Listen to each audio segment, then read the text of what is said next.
Un hola para todos, ¿cómo están? Espero que este periodo sea muy provechoso.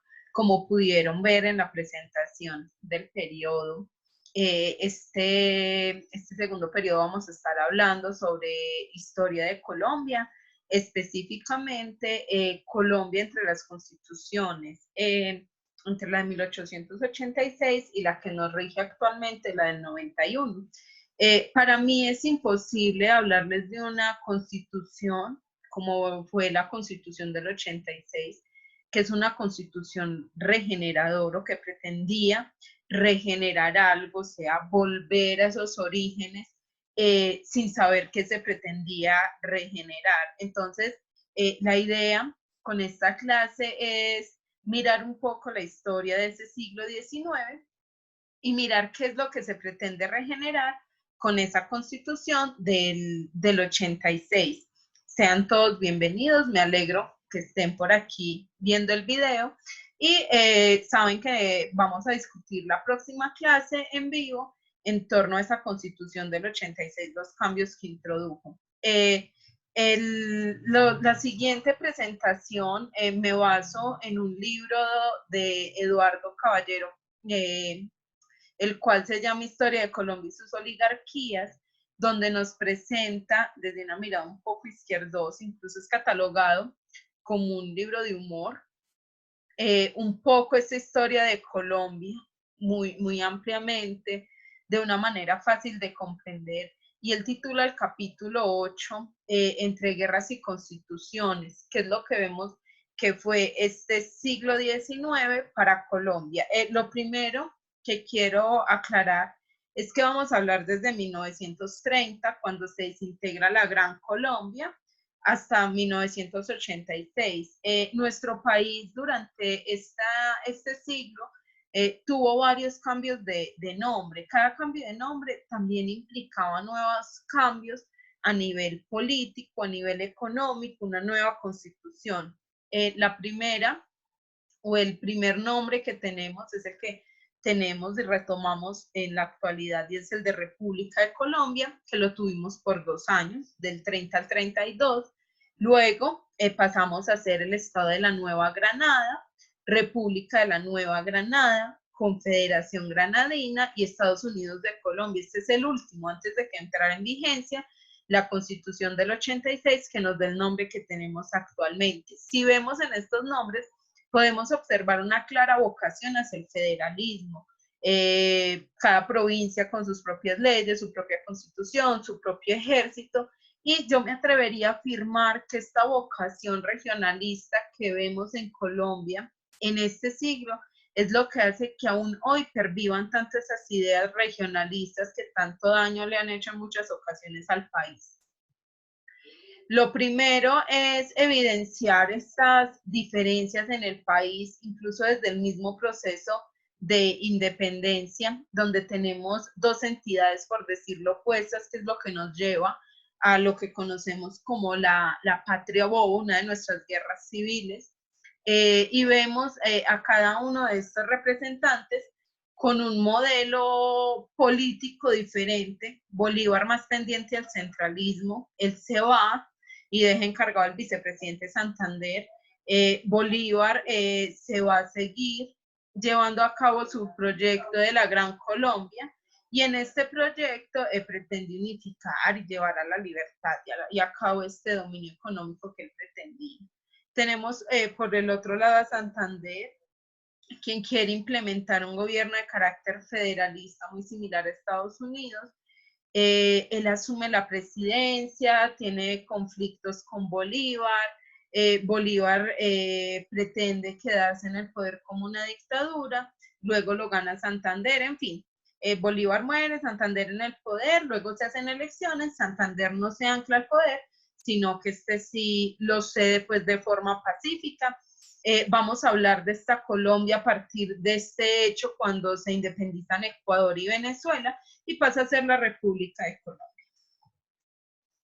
Partimos entonces de que este siglo estuvo caracterizado por varias guerras civiles, y me encanta esta definición que da Eduardo Calderón para este hecho, y él habla de que Colombia es un país de dos pisos. El de arriba jugaba la política y el de abajo ponía los muertos. Y vemos que esta frase muy, muy de corte simbólico, una crítica, aún sigue estando presente, aún este país es de dos pisos y los pobres seguimos poniendo los muertos. Entre las guerras civiles encontramos las siguientes, incluía ahí una dictadura muy importante, vamos a verla a continuación, voy a empezar en orden. La Primera Guerra Civil, sin contar la Patria Boba, pues ya estando a partir de 1932, es la que se da en el 39 al 42. Eduardo Calderón la llama la Guerra de los Supremos. Ya les voy a decir por qué, miren, resulta que en el país, cuando se independiza, los militares, ustedes saben que les pagaron con tierra el haber apoyado este proceso independentista o esta revolución independentista. Pues los ricos se hicieron más ricos, casi siempre eran militares con mucha tierra o terratenientes que al fin y al cabo terminaban convirtiéndose en militares. Entonces vemos los grandes latifundistas son los supremos, cada uno establecía que quiere mandar en su región y busca cómo hacerlo. Por eso es que a modo de burla, Calderón los llama supremos, cada quien era el supremo en su territorio. En esta época estaba el presidente liberal José Ignacio Márquez y este expidió una ley que dice que no pueden haber conventos con menos de 8 religiosos, ¿cierto? Pues esto no le gustó mucho a los conservadores, no le gustó mucho a esos terratenientes y empiezan esa oposición, ¿cierto? Esta también es conocida y ustedes la pueden encontrar más fácil por la guerra de los conventos y la termina ganando el gobierno con apoyo de las tropas bolivarianas. Vemos, recuerden que como son repúblicas federadas, no hay un ejército nacional, sino que el ejército es por regiones, por eso el apoyo que recibió Márquez de otras regiones para hacerle frente a este partido conservador, no partido todavía, pero esas ideas ya conservadoras de mantener los conventos. Luego vemos al presidente José Hilario López, liberal también, quien decide en el 51 abolir la esclavitud.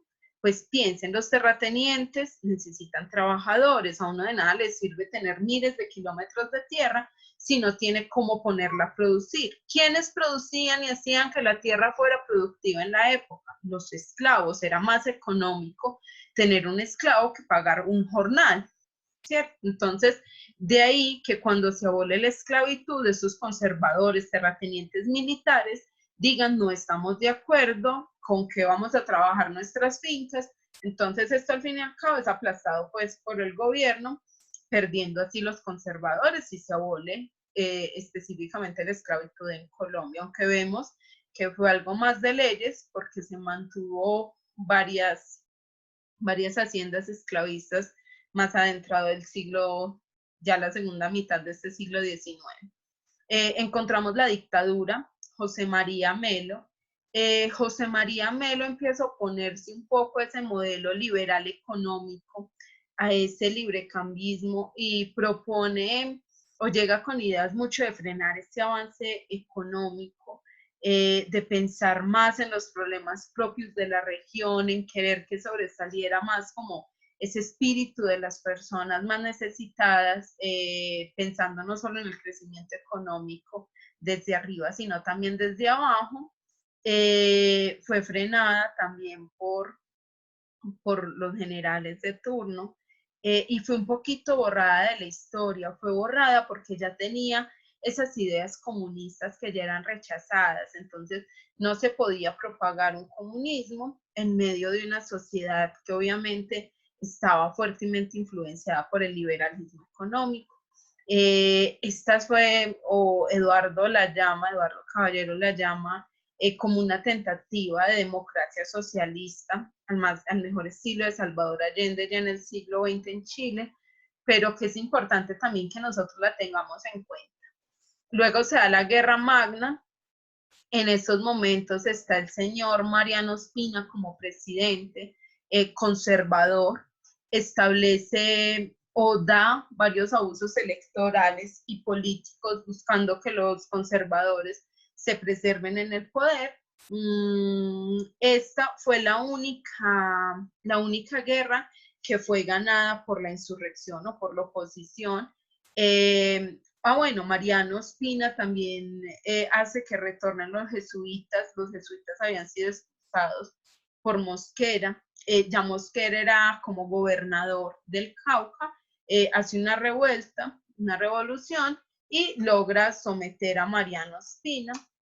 Entonces es como la única guerra civil de nuestro siglo XIX que gana la insurrección. Vienen unos cuantos años de relativa paz y finalizamos esta parte. Hay más guerras civiles, pero ya con el proyecto, dentro del proyecto regenerador, que no voy a abordar en este espacio. Finalizamos esta parte con la guerra de las escuelas, una idea liberal que encuentra obviamente choque con los conservadores, la ganan los liberales, y para que ustedes vean hasta dónde llegaba esas ideas conservadoras, estaban haciéndole frente al hecho de que se quería o se impuso una educación pública, obligatoria, gratuita y laica. Eso no le iba a gustar a los conservadores, y más el hecho de que fuera laica, o sea, que rechazara un poco ese predominio que había tenido la iglesia en la educación, aunque sabemos que esto no se implementó inmediatamente y que la educación continuó siendo religiosa o se retomó esa religiosidad ya en el 86. Otro elemento muy importante que ocurre en este siglo es la formación de los partidos políticos. Caballero, los llama dirigentes oportunistas. No había como en su ideario o en sus orígenes algo específicamente liberal o conservador, no, eran más bien acomodaditos.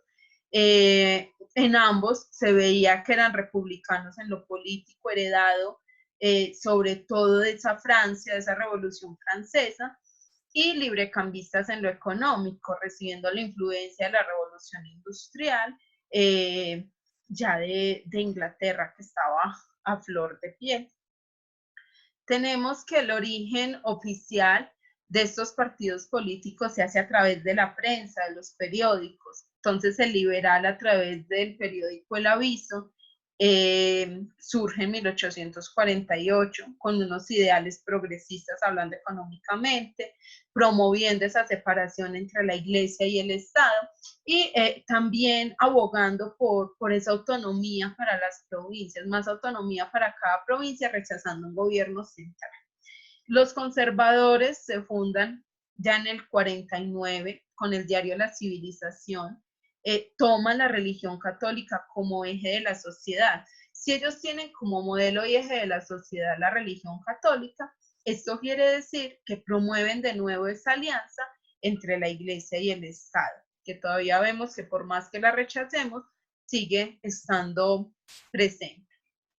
Empieza ahora lo que se denomina el régimen liberal. Sabemos que también estuvo luego ya el conservador, pero podemos decir, o me atrevería a afirmar, que el siglo XIX es de los liberales y el siglo XX va a ser de los conservadores después del ascenso de la Constitución del 86.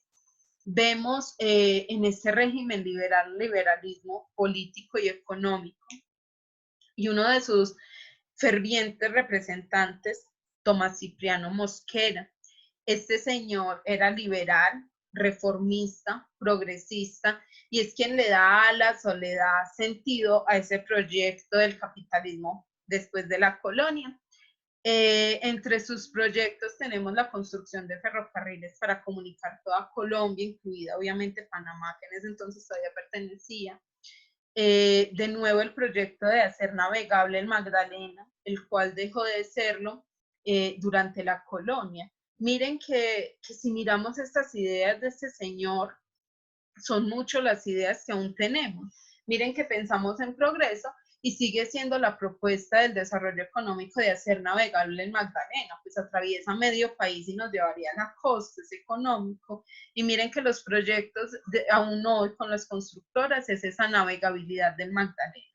Un elemento que a mí personalmente me encanta, así no estoy muy a favor de varias medidas tomadas por el señor, es la comisión coreográfica. Buscaba a través o por medio del italiano Agustín Codazzi, crea el Instituto de Geografía Agustín Codazzi. Esa misión coreográfica tiene por misión establecer o conocer este país, empezar a levantar mapas. Hoy, por ejemplo, el Instituto Agustín Codazzi es la institución encargada en Colombia de hacer los mapas. Está en Cartagena, por ejemplo, está su centro y hay cosas hermosas en el museo, en fin, de todo lo que tiene que ver con la cartografía, el conocimiento de la geografía de nuestro país. Tenemos seguido al señor Hilario López, ya sabemos que es quien promueve la abolición de la esclavitud y que desencadena en una guerra civil. Y a este es a quien le empieza la dictadura del señor Melo en oposición a este avance capitalista. Miren, el avance económico de esta época fue tan grande que es aquí donde se da todo lo que conocemos como la colonización antioqueña, que sabemos que empieza Antioquia a ampliarse hacia el sur, empiezan a tumbar monte. Miren este cuadro famosísimo, Horizontes, que es el señor con el hacha y la mujer con el bebé viendo al horizonte. Tiene que ver con ese proyecto, que el antioqueño es berraco, es pujante, el antioqueño monta negocio donde sea, viene de ese proceso de colonización. Manizales, colonia de Antioquia, todo este sur, que seguido pues se independizan, pero que surgen gracias al lomo de buey y a la pujanza pues del arriero de cepa que llamamos. Entonces miren hasta dónde llega este proyecto, para crecer económicamente con este gobierno liberal. Tenemos, ya les hablaba, hay dos momentos en que el liberalismo se interrumpe, uno la dictadura de Melo, el otro con Mariano Ospina Rodríguez.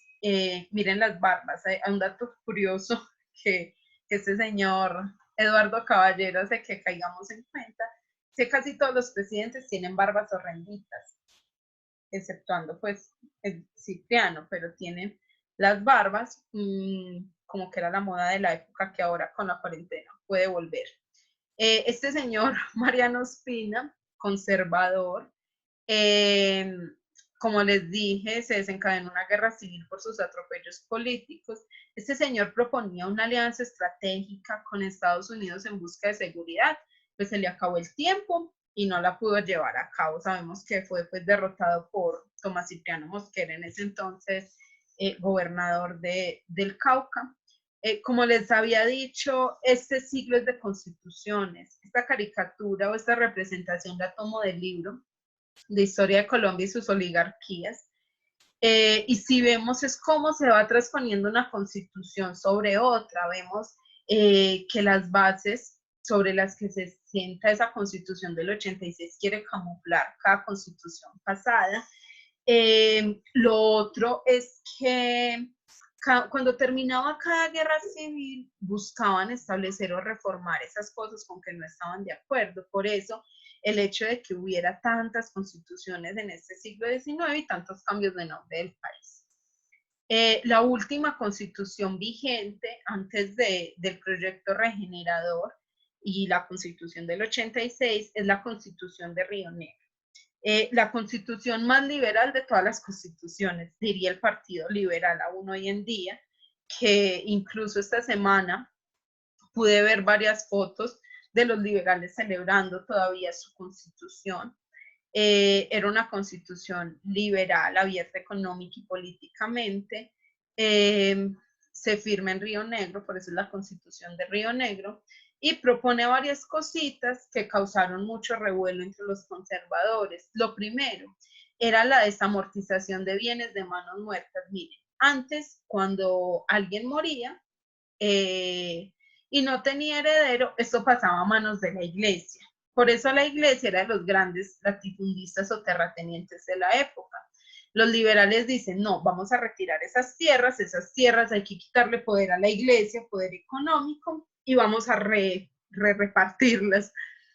Cuando realizan esta repartición de estas tierras, resulta que terminan en las manos de los ricos de siempre, como ha pasado siempre que ha habido intentos por repartir la tierra en Colombia. Sabemos que es uno de los grandes problemas que tenemos como país, que terminan enriqueciendo a los más ricos. Entonces estas tierras quitadas a la iglesia pasaron a las manos de los militares y terratenientes que ya estaban, pues las compraron ellos mismos, incluso varios conservadores. Otro elemento a resaltar es que esta es una constitución laica, o sea, aboga de que la iglesia no debe intervenir en el Estado, una educación laica, en fin, todo lo que esto implica. Se viven los años relativos que les decía de paz en Colombia, pero que como no nos gusta tanto, luego se da la guerra de las escuelas. Obviamente hay un progreso económico, se logra que la deuda externa sea un poco más soportable, se logra, como les decía, la colonización antioqueña, la construcción de ferrocarriles, exportación, el café llega a la cima de lo que es Colombia, pero en detrimento de otras cosas. Miren, esa ampliación de la frontera agrícola llevó a que los resguardos indígenas cada vez se hicieran menos. Entonces los indígenas terminan trabajando como jornaleros en las fincas. Entonces miren que pasan de tener una autonomía, de tener su propio territorio, a terminar trabajando pues por nada. Este proyecto no se pudo mantener como con esa florescencia económica durante mucho tiempo. Bueno, ya llega este señor, Rafael Núñez. Estamos que yo les decía que como en Colombia como que no nos gusta la paz, se da la guerra de las escuelas, la ganan los liberales, pero ¿qué ocurre con esta guerra de las escuelas? El Partido Liberal queda dividido en dos. Uno, el liberal radical que conocemos, y el otro, un liberal que yo diría más de derecha. Este otro, encabezado por Rafael Núñez, que va a ser protagonista número uno en el proyecto regenerador, y él en su propuesta a la candidatura a la presidencia, que perdió, bueno, la primera vez, propone regeneración o catástrofe. Era claro, era el líder del proyecto regenerador, había que regenerar las buenas costumbres, empieza a establecer este señor alianzas con el Partido Conservador y la Iglesia, su candidatura se da como un liberal independiente, pero vamos a ver que de liberal no tenía nada, era como su camuflaje para que ambos partidos lo apoyaran, pero con ideas claramente conservadoras que logran llegar al poder, y es así donde empieza la hegemonía también conservadora en este país. Surge esta vertiente pues de derecha. Eduardo, Eduardo Caballero se ríe un poco de su famosa frase de la de Núñez que dice regeneración o catástrofe, y el capítulo siguiente del libro lo titula Regeneración y catástrofe. O sea, no, Núñez nos daba a elegir: o regenerábamos la patria o íbamos hacia el caos, y fueron las dos cosas. Regeneración por la fuerza, si ven ya los siguientes temas pues el siguiente tema de esta clase, que es la Constitución del 86, van a ver por qué es como tan trágico este hecho, qué pasó en nuestro país con esta Constitución y las consecuencias, y por qué la importancia también de conmemorar la Constitución del 91. Vemos aquí las referencias utilizadas. Este primer enlace es el libro que les digo, Historia de Colombia y sus oligarquías, y lo demás son más que todo pues los enlaces de las imágenes. Es un placer haber compartido este espacio con ustedes. Espero que hayan quedado todo claro y nos vemos en nuestra próxima clase en vivo. Un abracito para todos.